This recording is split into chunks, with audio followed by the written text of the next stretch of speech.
হুম দেখো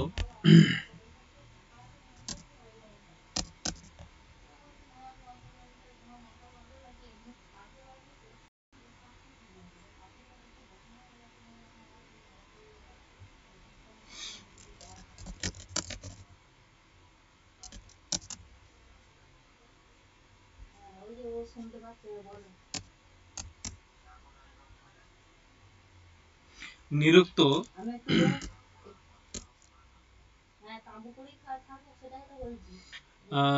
নিরুক্ত কার রচনা?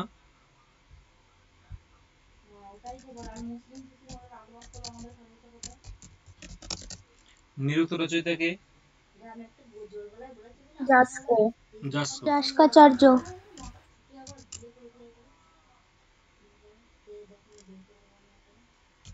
কোন বেদাঙ্গ?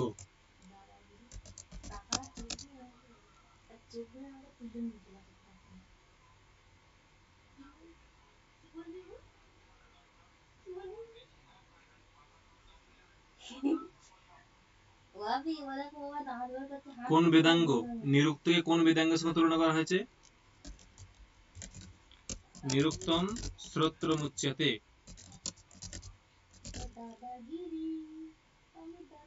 শ্রোত্র, ঠিক আছে। আচ্ছা, নিরুক্তের নিরুক্তের নিরুক্তের মোট তিনটে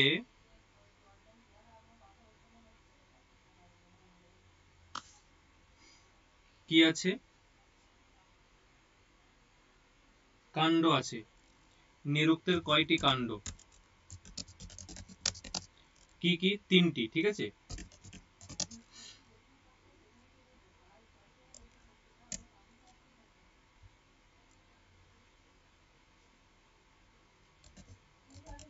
নৈঘণ্টুক, নৈগম, দৈবত, তিনটে কাণ্ড আছে। নৈঘণ্টুক কাণ্ড, নৈগম কাণ্ড, দৈবত কাণ্ড, তিনটে কাণ্ড, ঠিক আছে। এখন এই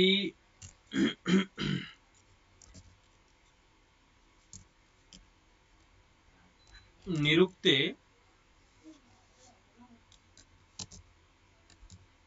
মোট কয়টি অধ্যায় আছে? কটা? 12টি। নিরুক্তে মোট 12টি অধ্যায় আছে।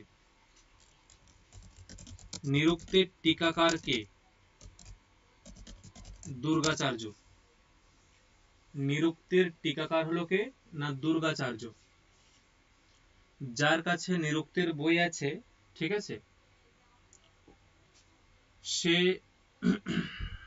দেখবে দুটো বইয়ের আরম্ভে দুটো যে বই, মানে নিরুক্ত দুটো খণ্ড, একটা সপ্তম অধ্যায়, একটা প্রথম অধ্যায়, দুটোই পাঠ্য আছে। ওই দুটো বইয়ের প্রারম্ভেই একটা প্রস্তাবনা আলোচনা আছে। প্রস্তাবনা, ওই প্রস্তাবনা পাঠটা পড়বে। ওই প্রস্তাবনা পাঠটা পড়লে আর নিরুক্তটা না পড়লেও কাজ হয়ে যাবে। প্রস্তাবনা পাঠটা পড়লে, এগুলো ব্যাকরণ, প্রস্তাবনা পাঠটা পড়লে, ঠিক আছে, সম্পূর্ণ নিরুক্ত পড়ার কাজ হয়ে যাবে। কারণ প্রস্তাবনাতে গ্রন্থের যে প্রতিপাদ্য বিষয়, সেটা সংক্ষেপে আলোচনা করা থাকে। ঠিক আছে, কি বললাম? নিরুক্তে যে, স্যার আপনি একবার দেখান না, শেয়ার করে, বুঝতে পারছি না। তোমাদের কাছে কার বই আছে বলো? তারকনাথ অধিকারী স্যারের বইটা আছে? হ্যাঁ আছে। দেখো, আমার কাছে উদয়চন্দ্র বন্দ্যোপাধ্যায় আছে। এই যে, আচ্ছা আমি দিয়ে দেবো, ঠিক আছে। আমার কাছে পুরো মার্ক করা আছে, মানে যেগুলো যেগুলো কোয়েশ্চেন অ্যান্সার, সেগুলো পুরো মার্ক করা আছে।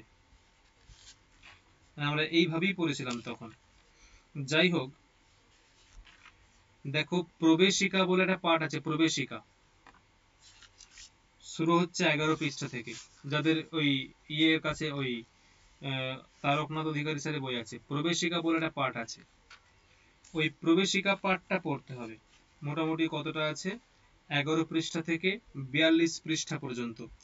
এইটা একবারে লাইন বাই লাইন দাগ দিয়ে দিয়ে কোনটা প্রশ্ন এবার দাগ দিয়ে দিয়ে পড়তে হবে, তাহলে গোটা বইটা পড়ার কাজ হয়ে যাবে। যাই হোক, তাহলে নিরুক্তের টিকাকার কে? নিরুক্তের টিকাকার হলো কে? দুর্গাচার্য। ঠিক আছে,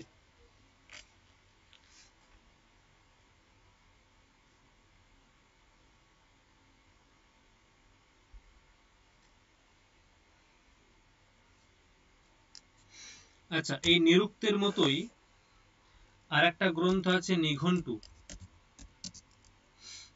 ঠিক আছে, নিঘণ্টু। এই নিঘণ্টুতে কয়টি অধ্যায় আছে? 5টি। নিঘণ্টুতে 5টি অধ্যায় আছে। সেখানে মোট 1770টি বৈদিক শব্দের নির্বাচন করা হয়েছে। সেখানে মোট 1770টি, মানে নিরুক্তের কাজ কি? নিরুক্তের কাজ হচ্ছে নির্বাচন করা। নির্বাচন বলতে শব্দের অর্থের নিষ্পত্তি ঘটানো, মানে নিরুক্ত কি? নিরুক্ত হচ্ছে একটা নির্বাচন শাস্ত্র। নিরুক্ত হলো নির্বাচন শাস্ত্র। নির্বাচন শাস্ত্র মানে কি? ধরো একাধিক গ্রন্থ আছে, তাদের তাৎপর্য আলাদা। নিরুক্তের তাৎপর্য কি? মানে নিরুক্তের কাজ কি? নিরুক্তের কাজ হচ্ছে যে শব্দের অর্থ নির্ণয় করা। শব্দের অর্থ নির্ণয় করা। কিন্তু শব্দের যে অর্থ নির্ণয় করব, কিরকম শব্দ? লৌকিক শব্দ না বৈদিক শব্দ? উত্তরে বলা হচ্ছে বৈদিক শব্দ। বলছে বৈদিক শব্দ অনেক তো আছে, যেমন অগ্নি, ইন্দ্র, এইগুলোও বৈদিক শব্দ। বলছে এই শব্দগুলোরও কি অর্থ নিরূপণ করা আছে? বলছে দেখো এইগুলো তো সবাই জানে, অগ্নি মানে অগ্নি, ইন্দ্র দেবতা, বায়ু, এইগুলো তো সবাই জানে। এমন কিছু বৈদিক শব্দ আছে যার অর্থ নির্ণয় করাই যায় না, অর্থ পাওয়াটা খুব দুষ্কর। এমন কিছু কিছু বৈদিক শব্দ আছে যাদের অর্থ পাওয়া খুব দুষ্কর। সেই সমস্ত শব্দের অর্থ কিভাবে পাবো?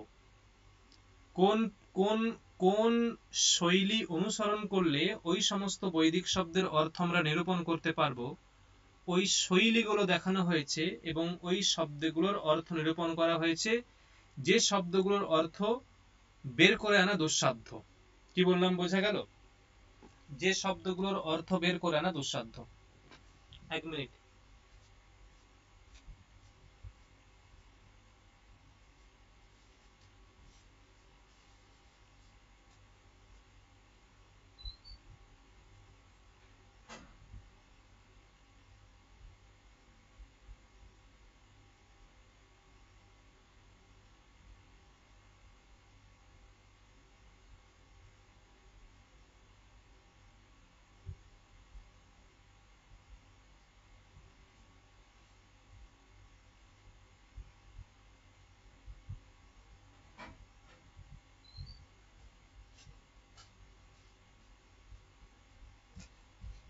তাই নিঘণ্টুতে, মানে নিঘণ্টুও একটা নির্বাচন শাস্ত্র, নিরুক্ত একটা নির্বাচন শাস্ত্র।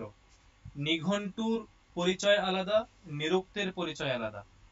মানে নিঘণ্টু এবং নিরুক্ত কখনোই একটা গ্রন্থ নয়, সম্পূর্ণ দুটো ভিন্ন ভিন্ন গ্রন্থ।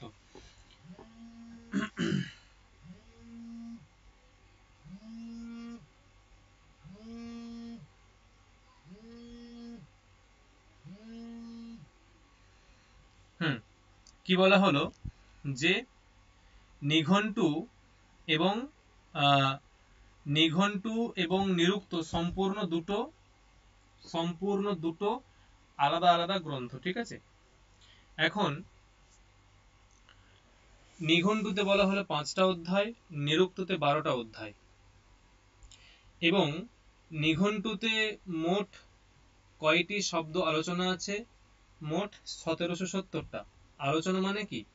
আলোচনা বলতে ওই 1770টা শব্দের অর্থ নিরূপণ করা হয়েছে। ঠিক আছে, এখন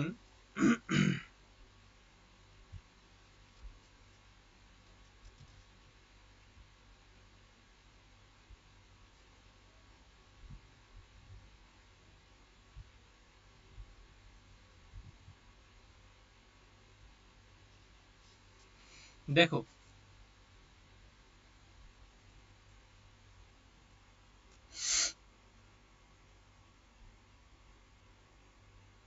কিন্তু নিরুক্তে কটা আছে? নিরুক্তে মোট সম্ভবত 1172।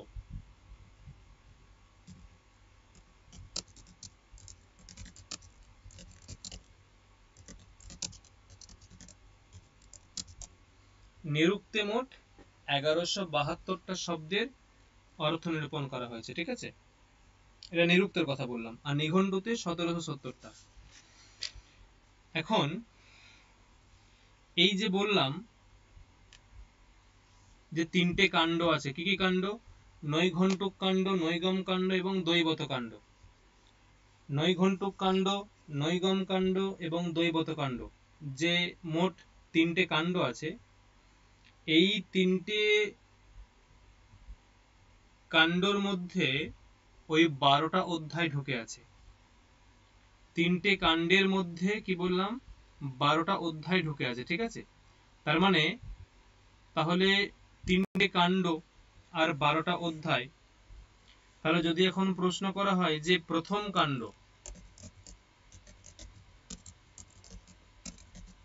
প্রথম কাণ্ড কি? নৈঘণ্টুক কাণ্ড। প্রথম কাণ্ড নৈঘণ্টুক কাণ্ড। ঠিক আছে, এটাতে মোট কটা অধ্যায় আছে? এতে 3টি অধ্যায় আছে।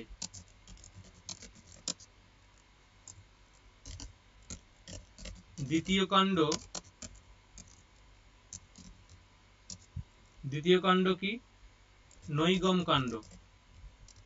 এতে কটা অধ্যায় আছে? এতে 4 থেকে 6। এখানেও 3টে অধ্যায় আছে।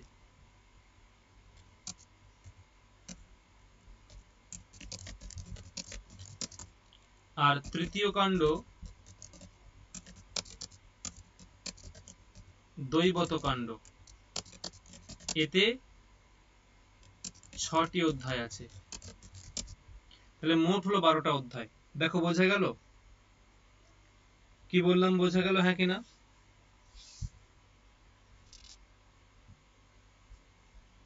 হ্যালো, আমার কথা শোনা যাচ্ছে? হ্যাঁ। কি বললাম বোঝা গেল? হ্যাঁ।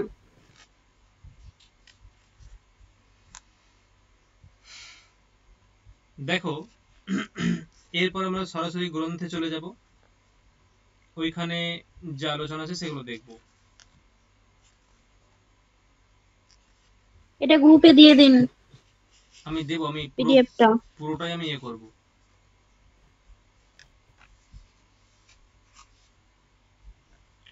তাহলে 12টা অধ্যায়। নিরুক্তের কটা অধ্যায় আছে বললাম? নিরুক্তের কটা অধ্যায় আছে বললাম? টোটাল 12টা। 12টা। তাহলে 12টা অধ্যায় থাকার জন্য একে বলা হয় দ্বাদশ অধ্যায়ী। ঠিক আছে, একে বলা হয় দ্বাদশ অধ্যায়ী।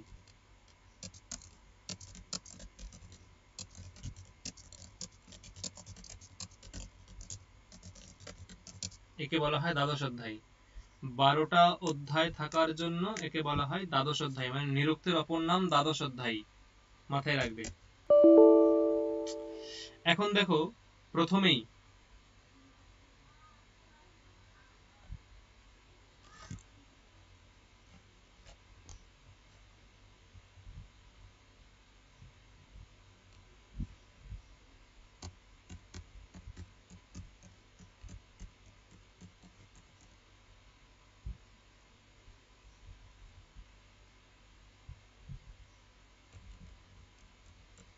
ওইটা কোথা থেকে শুরু হচ্ছে? ষষ্ঠ অধ্যায় থেকে শুরু হচ্ছে। এই যে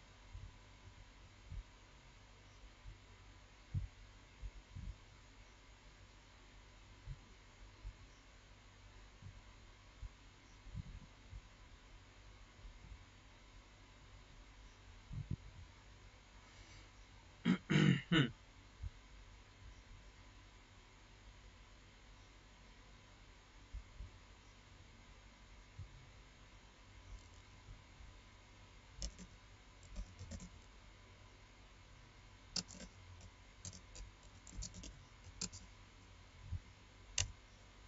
স্যার স্ক্রিন অফ হয়ে গিয়েছে। আমি বলছি, আমি জাস্ট আমি একটা বইটা নিচ্ছি। ওই বইটা ওটা নেই, 1 নম্বর পিডিএফ নিতে হবে, 1 নম্বরটা।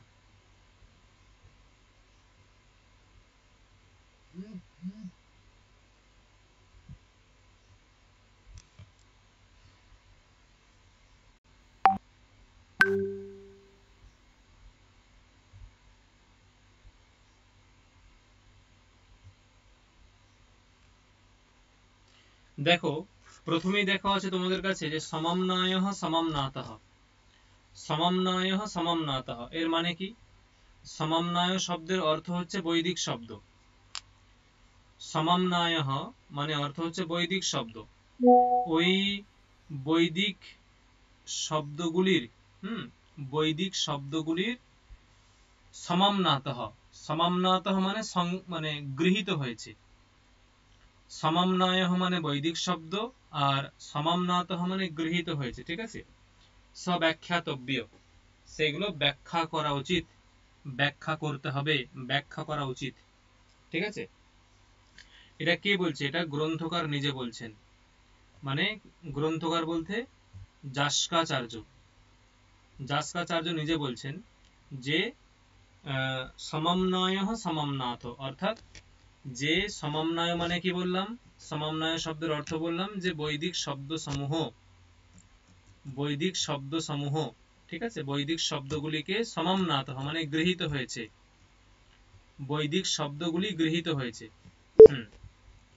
বৈদিক শব্দগুলি গৃহীত হয়েছে মানে বিভিন্ন বেদ থেকে, বেদের বিভিন্ন পাঠ থেকে সেগুলোকে নিয়ে, বেদের বিভিন্ন অংশ থেকে সেগুলোকে বেছে বেছে গ্রহণ করা হয়েছে, এবং সেই বৈদিক শব্দগুলো এখন আমাকে কি করতে হবে না ব্যাখ্যাতব্য, সেগুলো ব্যাখ্যা করতে হবে, সেই বৈদিক শব্দগুলো ব্যাখ্যা করতে হবে। ঠিক আছে?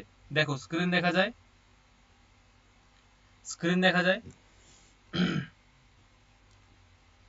হ্যাঁ। তাহলে সেই বৈদিক শব্দগুলোকে ব্যাখ্যা করতে হবে। এর এখন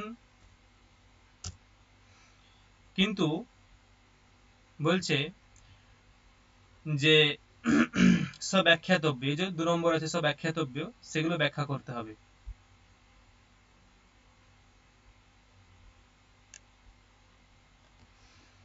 তমিমম সমমনায়ম, দেখো 3 নম্বর সূত্র, তম ইমম সমমনায়ম নিঘণ্টব ইতি আচক্ষতে। সমমনায় মানে কি বললাম? সমমনায় শব্দের অর্থ কি বললাম? সমমনায় শব্দের অর্থ বললাম বৈদিক শব্দ সমূহ। সমমনায় শব্দের অর্থ বললাম বৈদিক শব্দ সমূহ। বলছে তম ইমম সমমনায়ম মানে এই সমমনায়টিকে নিঘণ্টব বলা হয়, নিঘণ্টব। তাহলে প্রশ্ন হচ্ছে যে সমমনায় শব্দের অপর অর্থ কি? কি হবে? ওই সমমনায়কে নিঘণ্টব বলা হয়। তাহলে সমমনায় শব্দের অপর অর্থ কি? নিঘণ্টব। নিঘণ্টু। বোঝা গেল? সমমনায় শব্দের অপর অর্থ কি? নিঘণ্টব।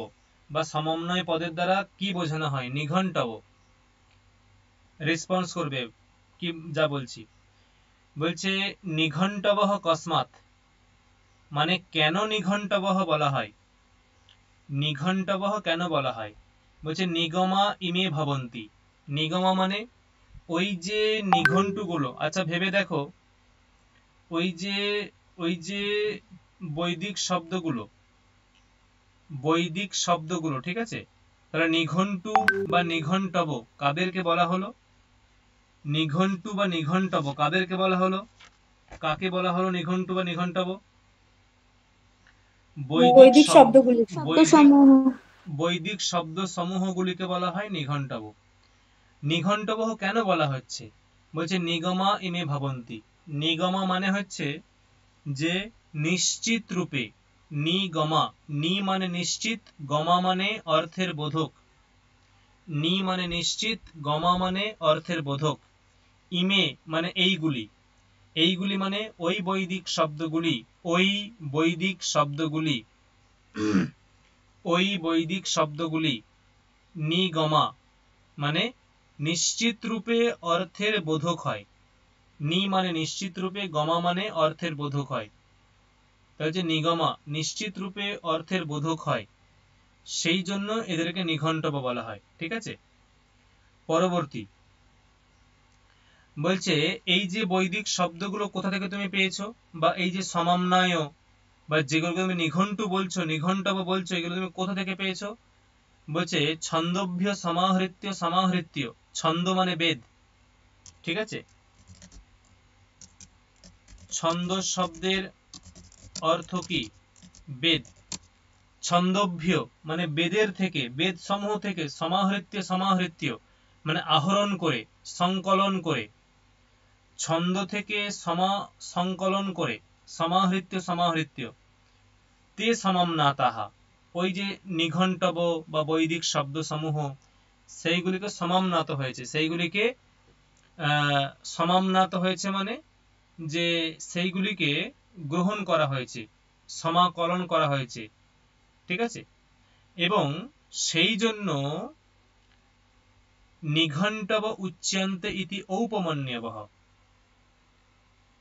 ঔপমন্যবঃ একজন আচার্য, ও মানে উপমন্যু, উপমন্যু একজন আচার্য, তার শিষ্যরা হচ্ছেন ঔপমন্যবঃ, মানে উপমন্যুর শিষ্য থেকে ঔপমন্যবঃ আচার্য। তাহলে উপমন্যু এবং তার শিষ্যগণ, তার শিষ্যগণ এই যে মানে বক্তব্য যে সমন্বয়গুলিকে নিঘণ্টু বলা হয় বা নিঘণ্টব বলা হয়। সমন্বয়, সমন্বয় বলতে বৈদিক শব্দসমূহ, বৈদিক শব্দসমূহ বলতে সমন্বয়, সমন্বয় এর অপর শব্দ কি? নিঘণ্টব। এটা কার মতে? প্রশ্ন হচ্ছে কার মতে, মানে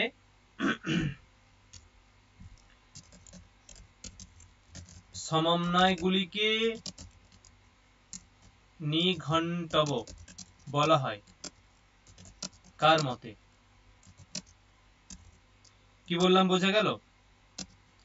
মানে সমন্বয়গুলিকে যে নিঘণ্টব বলা হচ্ছে কার মতে? আচার্য ঔপমন্যব তার মতে। মানে আচার্য ঔপমন্যব তার সিদ্ধান্ত হচ্ছে সমন্বয় মানে বৈদিক শব্দগুলিকে তুমি নিঘণ্টব বলতে পারো, সমন্বয় মানে বৈদিক শব্দ সমূহগুলিকে নিঘণ্টব বলতে পারো। ঠিক আছে, কেন বলতে পারো? কারণ সেগুলো তুমি নিশ্চিত রূপে অর্থের বোধক হয়। বোঝা গেছে হ্যাঁ কিনা? ক্লিয়ার হয়েছে? হ্যাঁ। তাহলে নিঘণ্টব, সমন্বয়গুলিকে বলা হয় নিঘণ্টব। কার এটা সিদ্ধান্ত? এটা কার মত? উপমন্যব আচার্য।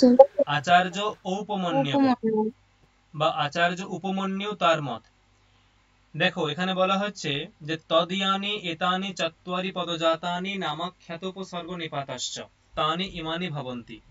তাহলে নিরুক্ত মতে পদ কয়টি? পদ কয়টি নিরুক্ত মতে? 4টি। কি কি? নাম, আখ্যাত, উপসর্গ, নিপাত। নিরুক্ত মতে পদ হচ্ছে 4টে, নাম, আখ্যাত, উপসর্গ, নিপাত। তাই দেখো বলছে যে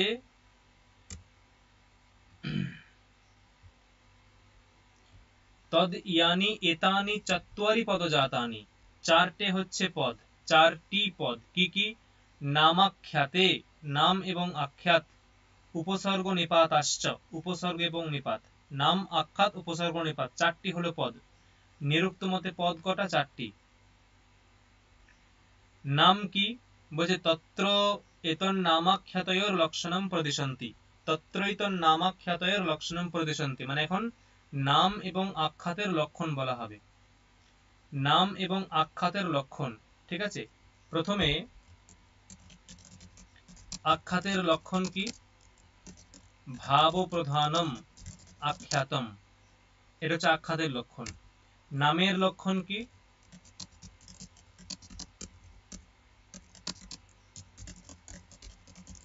সত্ত্ব প্রধানানি নামানি, এটা হচ্ছে নামের লক্ষণ। ভাব প্রধানম আখ্যাতম সত্ত্ব প্রধানানি নামানি।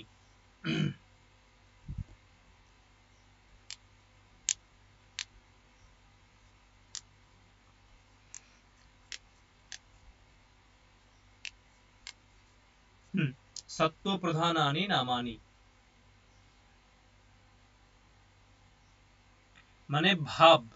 এখানে ভাব, ভাব পদের অর্থ কি? ঠিক আছে, ভাব শব্দের অর্থ কি? ক্রিয়া। ঠিক আছে, ভাব শব্দের অর্থ ক্রিয়া, মানে ক্রিয়া যেখানে প্রধান, ক্রিয়া যেখানে প্রধান। উদাহরণ কি? পচতি, ঠিক আছে, গচ্ছতি, খাদতি, পশ্যতি ইত্যাদি। মানে এই ক্রিয়াগুলিকে বলা হয়, মানে ক্রিয়াগুলি হচ্ছে ভাবের উদাহরণ বা আখ্যাতের উদাহরণ। ক্রিয়াগুলি হচ্ছে আখ্যাতের উদাহরণ। আখ্যাত কোনগুলো? ক্রিয়াগুলো, পচতি, গচ্ছতি, খাদতি, পশ্যতি। আর অন্যদিকে নামের উদাহরণ কি? ঠিক আছে, নাম বলতে কি বোঝায়? প্রাতিপদিক। ঠিক আছে, উদাহরণ কি? রাম,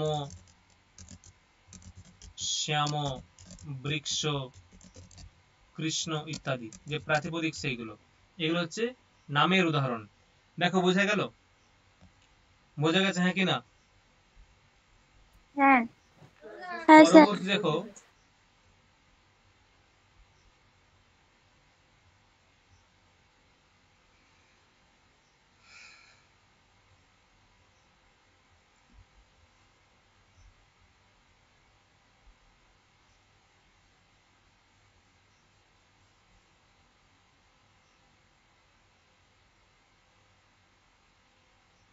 দেখো এই দিয়েছে না যে 17 নম্বর আস্তে সেতে ব্রজতি তিষ্ঠতি, এইগুলো সব আখ্যাতের উদাহরণ।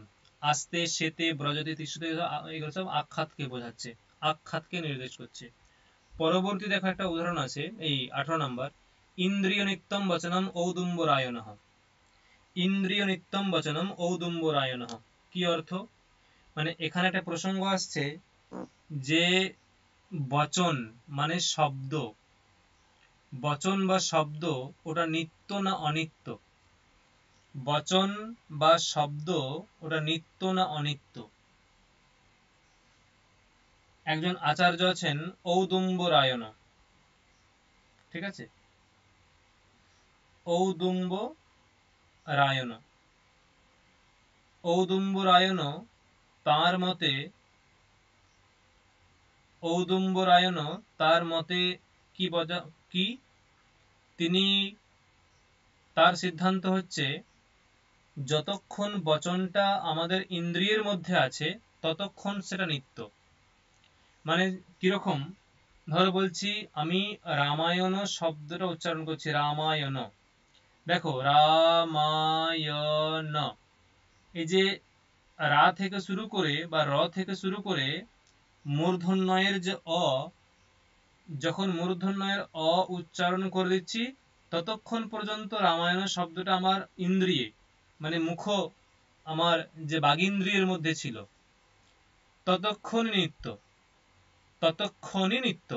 যখনই আমার উচ্চারণ শেষ তখন ওটা ধ্বংস হয়ে গেল। তাই দেখো বলা হচ্ছে যে ইন্দ্রিয় নিত্যম বচনম ঔদুম্বরায়ণঃ, ঠিক আছে। তার মানে ইন্দ্রিয় নিত্যম বচনম, এটি কার মত? কার মত হবে? ঔদম্বরায়ণ। ঔদুম্ব রায়ণ, ঠিক আছে। অর্থাৎ বচন বা শব্দ যতক্ষণ আমাদের ইন্দ্রিয়ের মধ্যে বর্তমান থাকে ততক্ষণই নিত্য, তারপর ধ্বংস হয়ে যায়। ক্লিয়ার? তাহলে ইন্দ্রিয় নিত্যম বচনম ঔদুম্বরায়ণঃ, ওটা হচ্ছে আচার্য ঔদুম্বরায়ণের মত, যে যতক্ষণ বচন আমাদের ইন্দ্রিয়ের মধ্যে থাকে ততক্ষণই সেটা নিত্য, তারপরে সেটা অনিত্য। ততক্ষণই নিত্য, তারপরে অনিত্য। দেখো পরবর্তী বলছে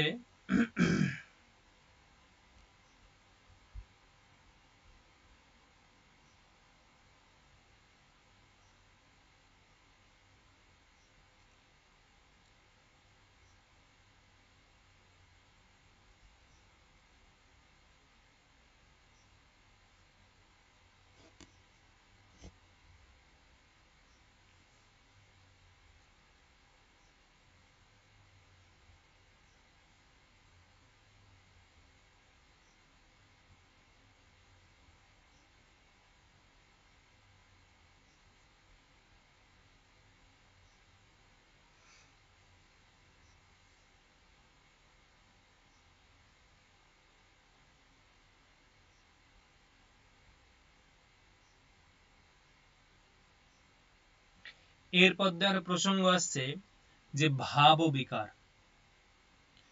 ভাব মানে এখানে ভাবের বিকার, ঠিক আছে।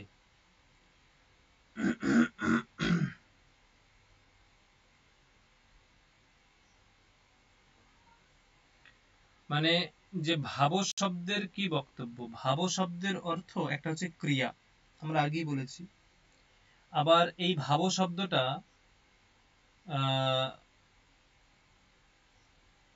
বস্তুকেও বোঝায়, ঠিক আছে।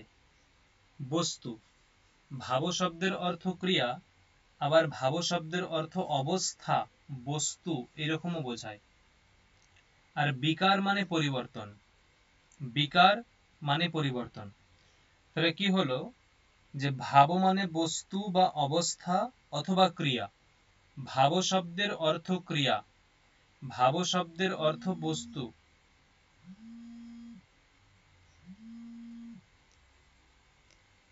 হ্যাঁ, হুম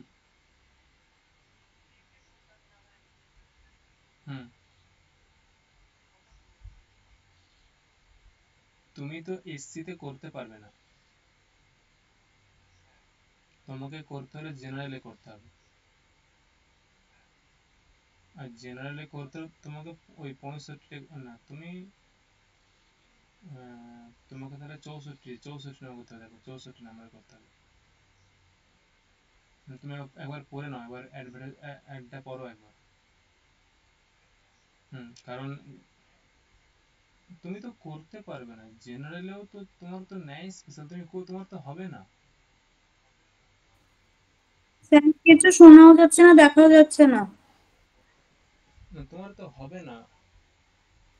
তাপসদা পারবে, তাপসদার কাব্য, দুটোতে কাব্য চেয়েছে, তোমার তো নেয়, হবে না তোমার।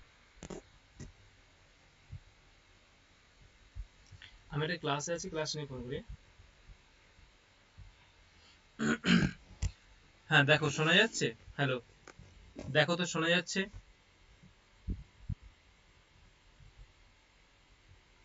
হ্যালো, শোনা যায়? হ্যাঁ স্যার। হ্যাঁ। শোনা যায় বা দেখা যায়? দেখো তো, দেখা যাচ্ছে এখন? দেখা হ্যাঁ। যাচ্ছে? হ্যাঁ স্যার। হুম। তাহলে কি বললাম? তাহলে এই যে ভাব বলতে ক্রিয়া অথবা অবস্থা অথবা বস্তু, আর বিকার বলতে পরিবর্তন। বিকার বলতে পরিবর্তন, ঠিক আছে। মানে অবস্থার পরিবর্তন হয়, আমরা ছোট ছিলাম এখন বড় হয়ে গেছি, হ্যাঁ, এরকম। এখন এই যে ভাববিকার কটা, ভাববিকার কতগুলো হতে পারে? ভাববিকার কতগুলো হতে পারে বা কটা? তখন একজন আচার্য, তার নাম হচ্ছে বার্ষায়নী, একজন আচার্য তার নাম বার্ষায়নী, তিনি কি বলছেন, যে বলছেন যে ভাববিকার কয়টি? 6টি। কার মতে? ঠিক আছে, ও কি কি? ঠিক আছে, ভাববিকার কয়টি ও কি কি? 6টি। জায়তে অস্তি বিপরিণমতে বর্ধতে অপক্ষীয়তে বিনশ্যতি। কার মতে? আচার্য বার্ষায়নী মতে। ঠিক আছে, প্রসিদ্ধ পংক্তি কি আছে? ষড ভাব বিকারা ভবন্তীতি বার্ষায়নী। এটা হচ্ছে প্রসিদ্ধ লাইনটা, ষড ভাব বিকারা ভবন্তীতি বার্ষায়নী। এটা একটু মাথায় রাখবে যে এই যে ক্রমটা আছে, জায়তে অস্তি বিপরিণামতে বর্ধতে অপক্ষীয়তে বিনশ্যতি, এই ক্রমেই মুখস্থ করবে।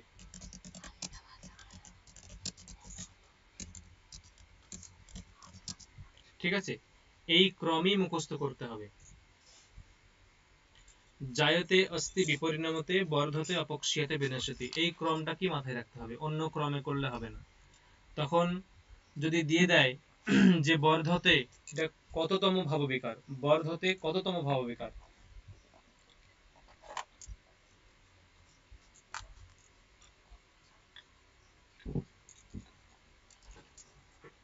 তখন চতুর্থতম,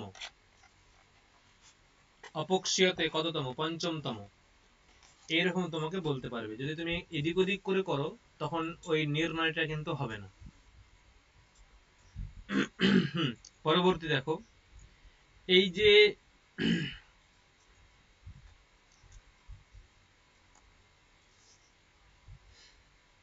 জায়তে অস্তি বিপরিণামতে, দেখো এবার লাইনটা দিয়েছে ক্রমটা, জায়তে অস্তি বিপরিণামতে বর্ধতে অপক্ষীয়তে বিনশ্যতি, এখানে ক্রমটা দিয়েছে।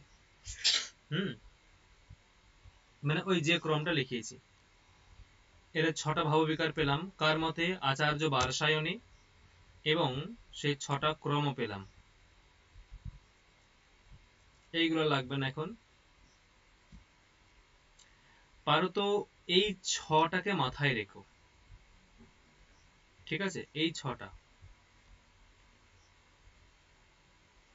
মানে জায়তে ইজগল টু কি, যে পূর্ব ভাবস্য আদিম আচষ্টে না পর ভাবম আচষ্টে ন প্রতিষেধতি, এটা জায়তে গেল। অস্তি কি? জায়তে অস্তি, দেখো সত্যস্য অবধারণম উৎপন্নস্য সত্যস্য অবধারণম, মানে কি? যে বস্তুটা উৎপন্ন হয়ে গেছে, যে বস্তুটা উৎপন্ন হয়ে গেছে, সত্য মানে কি? একটা প্রাতিপদিক, আমরা আগেই দেখলাম সত্য মানে প্রাতিপদিক, প্রাতিপদিক মানে একটা পদার্থ। রাম, শ্যাম, বৃক্ষ, কাষ্ঠ, এগুলো প্রাতিপদিক, এগুলো পদার্থ। তাহলে যে যে পদার্থটা বা বস্তুটা উৎপন্ন হয়ে গেছে তার অবধারণ মানে সত্তা, পৃথিবীতে সত্তা, এটা অস্তি। বিপরিণামতে, এই লাইনগুলো মাথায় রাখো। ঠিক আছে, বিপরিণামতে হচ্ছে অপ্রচ্যব্য মানস্য তত্ত্বদ বিকারম। ঠিক আছে, অপ্রচ্যব্য মানস্য,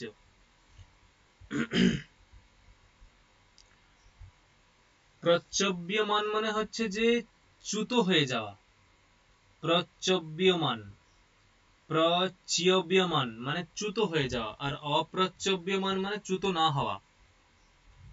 কি বললাম? প্রচ্যব্যমান মানে চ্যুত হয়ে যাওয়া, আর অপ্রচ্যব্যমান মানে চ্যুত না হওয়া। তার মানে কি? ধরো বললাম এইরকম যে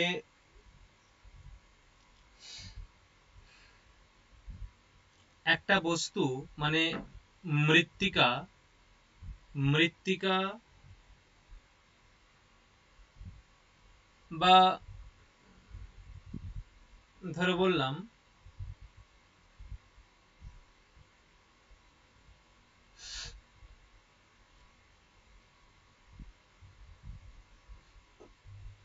চ্যুত হয়ে যাওয়া মানে কি বলবো? চ্যুত হয়ে যাওয়া, ধরো বললাম যে বরফটা, বরফ একটা কঠিন পদার্থ, সে যখন ফ্রিজে থাকে সে কঠিন হয়েই থাকে, বরফ হয়ে থাকে। ডিপ ফ্রিজে থাকলে বরফ হয়ে থাকবে, কিন্তু যখন তাকে বের করে নেওয়া হয়, মানে ওই অবস্থা থেকে বের করে নেওয়া হয়, তখন সেটা গলে যায়। দেখো নিজের অবস্থা থেকে চ্যুত হয়ে গেল, মানে কঠিন অবস্থায় ছিল, এখন আর কঠিন অবস্থায় থাকতে পারলো না, সে তরল হয়ে গেল। এটা হচ্ছে প্রচ্যব্যমান। আর অপ্রচ্যব্যমান মানে ওই রকম বস্তুটা একই থাকবে কিন্তু তার পরিবর্তন হবে, তত্ত্বদ বিকারম, তার বাস্তবিক অবস্থার পরিবর্তন হবে। যেমন একটা বাচ্চা শিশু, সে 6 মাস বয়সে যেমন ছিল, তার দুটো হাত ছিল, দুটো চোখ ছিল, দুটো কান ছিল, মুখ ছিল, পা ছিল, চুল ছিল মাথায়, একটা মুখ আছে, মাথা আছে, 5টা করে আঙুল আছে। এই যে স্বরূপটা, এই যে বৈশিষ্ট্যটা 5 বছর পরেও থাকবে একই, সেম সেম বৈশিষ্ট্য থাকবে, কিন্তু তার পরিবর্তন হয়ে যাবে।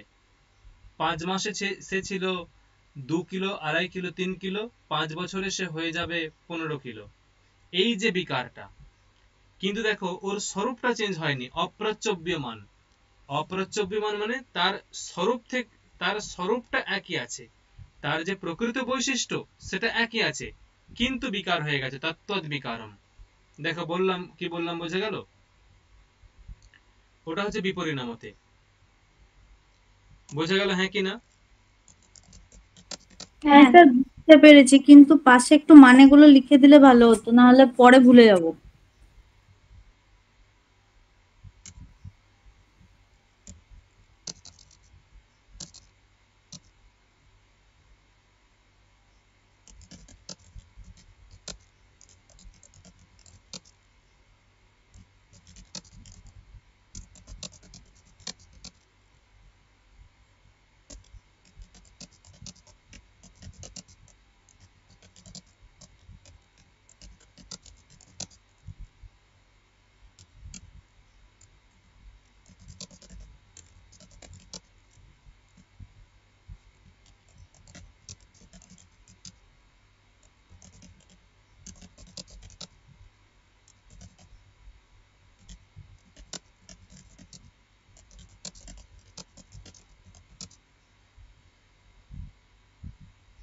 বর্ধতে, বলছে বর্ধতে ইতি স্বঙ্গাভ্যুচ্চয়ম সংযৌগিকানাম বা অর্থানাম।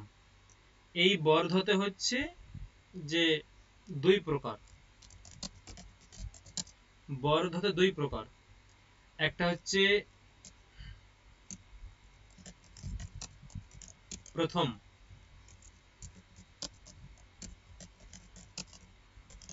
অঙ্গের বৃদ্ধি।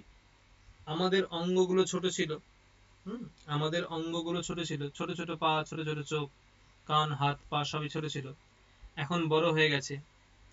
তাহলে অঙ্গের বৃদ্ধি মানে অঙ্গের দ্বারা বৃদ্ধি, অঙ্গের দ্বারা বৃদ্ধি, ঠিক আছে, অঙ্গের দ্বারা বৃদ্ধি। আর 2 হলো,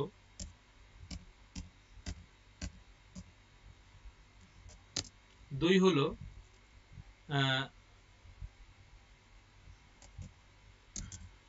দেখো কি সংযোগিকানাম, সংযোগিকানাম। একটা হচ্ছে বিজয়,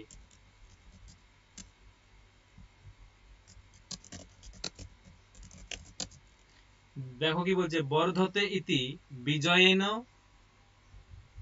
বর্ধতে বিজয়েন ইতি। বিজয়েন ইতি মানে তুমি কোন একটা রাজ্য জয় করলে, সেই রাজ্যের সমস্ত ধনসম্পত্তি তোমার হয়ে গেল, তাহলে তোমার রাজ্যটা বৃদ্ধি পেল। কি করে বৃদ্ধি পেল? বিজয়ের দ্বারা। কি করে বৃদ্ধি পেল? বিজয়ের দ্বারা। আর একটা বর্ধতে শরীরেণ ইতি, একটা বিজয়েন ইতি আর একটা শরীরেণ ইতি। দু রকম বৃদ্ধি, একটা বিজয়ের দ্বারা বৃদ্ধি, একটা শরীরের দ্বারা বৃদ্ধি। বোঝা গেল? হ্যাঁ। বর্ধতে দুই প্রকার, অপক্ষীয়তে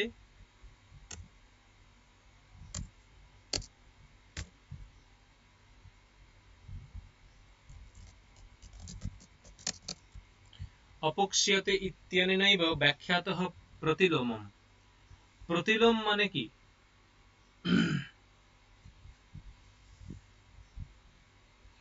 মানে বর্ধতে মানে কি? আমাদের শরীরের বৃদ্ধি ঘটা, তাই তো? আমাদের শরীরের বিভিন্ন কোষগুলো পরস্পরের সঙ্গে যুক্ত হয়ে, সংযুক্ত হয়ে, বা কোষের বৃদ্ধি হলে আমাদের শরীরের বৃদ্ধি হয়, এটা হচ্ছে বর্ধতে। একটা সময় গিয়ে ধরো 40 বছর পর্যন্ত মানুষের বৃদ্ধি হলো, আমি কথার কথা বলছি, 45 বছর পর্যন্ত বৃদ্ধি হলো, কিন্তু একটা সময় গিয়ে ওটা আর বৃদ্ধি হয় না, আস্তে আস্তে ক্ষয় হয়, আস্তে আস্তে ক্ষয়তে শুরু করে। ভেবে দেখো, ছোট বাচ্চা ছিল, 2 বছর পরে আরো বাড়লো, 4 বছর পরে আরো বৃদ্ধি। কি করে বাড়ছে? এগুলো কোষের সংযোজন হচ্ছে, কোষের সংযোজন। একটা এজ পর্যন্ত কোষের সংযোজন হবে, একটা এজ লিমিটে গিয়ে ওটা আর সংযোজন হয় না, ওটা এবারে ক্ষয় হতে থাকে। ওই ক্ষয়টাকে বলা হচ্ছে অপক্ষীয়তে। প্রতিলোম মানে বৃদ্ধি যে ক্রমে হয় ঠিক তার বিপরীত ক্রমে হয় অপক্ষীয়তে, প্রতিলোম হয়, ওটা হচ্ছে অপক্ষীয়তে। ঠিক আছে?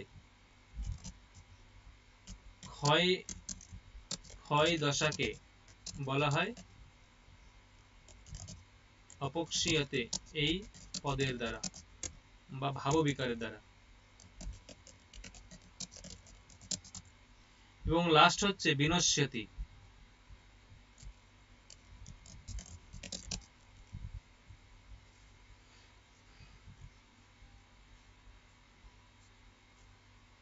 মানে বিনাশ, একবারে যে নাশ হয়ে যায় সেটাকে বিনশ্যতি বলা হচ্ছে। এই হচ্ছে 6টা ভাববিকার। দেখো কোথাও বুঝতে অসুবিধা হলো এতটা? বলছে অত অন্যে ভাববিকারা এতেষামেব বিকারাহ ভবন্তি স্ম। ঠিক আছে, দরকার নেই। তাহলে এই হচ্ছে 6টা ভাববিকার। কোথাও অসুবিধা হলো বুঝতে? না।